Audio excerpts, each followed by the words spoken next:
Hey guys, welcome to Great Cooking. இன்னைக்கு பார்க்க போற recipe one pot vegetable pasta. Let's do it. நான் வந்துட்டு ஒரு லிட்டர் குக்கர் எடுத்திருக்கேன், சின்ன குக்கர். அதில் 3லேருந்து 4 டேபிள் ஸ்பூன் அளவுக்கு எண்ணெய் சேர்த்துருக்கேன். எண்ணெய் சூடானதுக்கு அப்புறமா ஒரு அரை டீஸ்பூன் அளவுக்கு ஜீரகம் சேர்த்துருக்கேன். ஜீரகம் லைட்டாக பொரிஞ்சு வர்றப்போ நீங்கள் வந்து அது கூடவே ஒரு 10 பல் பூண்டு அதையும் நான் ஆட் பண்ணியிருக்கேன். இந்த பூண்டு வந்துட்டு லைட்டாக கலர் மாறணும். அது மாறினதுக்கப்புறமா மீடியம் சைஸ் வெங்காயம், பெரிய வெங்காயம் அதை வந்துட்டு நான் 2 எடுத்திருக்கேன். அதையும் கட் பண்ணி இதில் சேர்த்துக்கிறேன். வெங்காயம் வந்துட்டு ரொம்ப வதங்கணும் இல்லை கோல்டன் ப்ரௌனாக வதங்கணும்னு அவசியமே இல்லை. ஒரு மாதிரி கிளாஸி நேச்சருக்கு வந்தாலே போதும். இப்போ வெங்காயம் கொஞ்சம் கண்ணாடி பதத்துக்கு வந்திருக்கு. அதுக்கப்புறமா தக்காளி 3 தக்காளி கட் பண்ணி இதில் ஆட் பண்ணிக்கோங்க. இது கூடவே நான் வந்துட்டு கல்லுப்பு தேவையான அளவுக்கு சேர்த்துக்கிறேன் தக்காளி வதங்கிறதுக்காக. இந்த தக்காளி நல்லா மேஷ் ஆகணும், அந்த அளவுக்கு இதை வதக்கி எடுத்துக்கோங்க. இப்போ பாருங்கள், தக்காளி நல்லா வெந்திருக்கு. இந்த மாதிரி ஆனதுக்கப்புறமா வெஜிடபிள் சேர்த்துக்கோங்க. நான் வந்துட்டு ஒரு 150 கிராம் அளவுக்கு காலிஃப்ளவர் ஆட் பண்ணியிருக்கேன். அது கூட ஒரு கேப்சிகம், அதாவது கொடமிளகாய், அதையும் சேர்த்துருக்கேன். இதை நல்லா மிக்ஸ் பண்ணிக்கோங்க.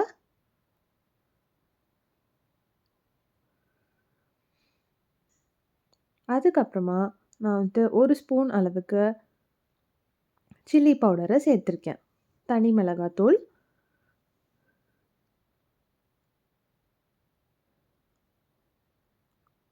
அதையும் மிக்ஸ் பண்ணிக்கிறேன். அதுக்கப்புறமா இது கூடவே வந்துட்டு நான் வந்துட்டு ஒரு ஸ்பூன் அளவுக்கு டொமேட்டோ கெச்சப். நீங்கள் உங்கள்கிட்ட டொமேட்டோ கெச்சப் இல்லைன்னா சில்லி சாஸ் அந்த மாதிரி நீங்கள் ஆட் பண்ணிக்கலாம். க்ரீன் சில்லி சாஸ் அது கூட நீங்கள் ஆட் பண்ணிக்கலாம். இதையும் நல்லா மிக்ஸ் பண்ணிக்கோங்க. காலிஃப்ளவரை நான் வேக வைக்கல, ஸோ அதுவும் பார்த்துக்கோங்க. வேக வைக்காத காலிஃப்ளவர். இதை நல்லா கிண்டிட்டு இதை வந்துட்டு ஒரு 5 நிமிஷம் சும்மா நீங்கள் மூடி விடுங்க. பார்த்தீங்கன்னா அதில் தண்ணி நல்லா வந்திருக்கும்.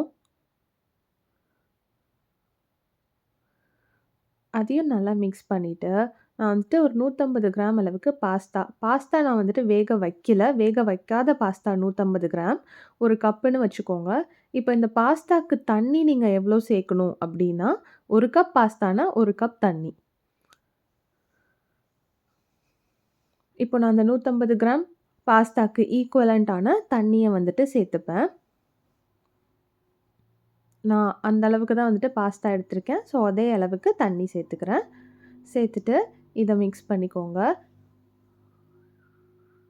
நீங்கள் உப்பும் வந்துட்டு பார்த்துக்கோங்க.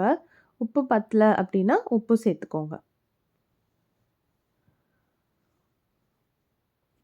இதை நல்லா மிக்ஸ் பண்ணிக்கோங்க. மிக்ஸ் பண்ணிவிட்டு சீஸ் ஸ்லைசஸ் நான் வந்துட்டு ஒரு 2 சீஸ் ஸ்லைசஸ் வச்சுருக்கேன். உங்களுக்கு சீஸ் எக்ஸ்ட்ரா வேணும்னா நீங்கள் எக்ஸ்ட்ராவும் ஆட் பண்ணிக்கலாம், இல்லை கிரேடட் சீஸ் கூட ஆட் பண்ணிக்கலாம்.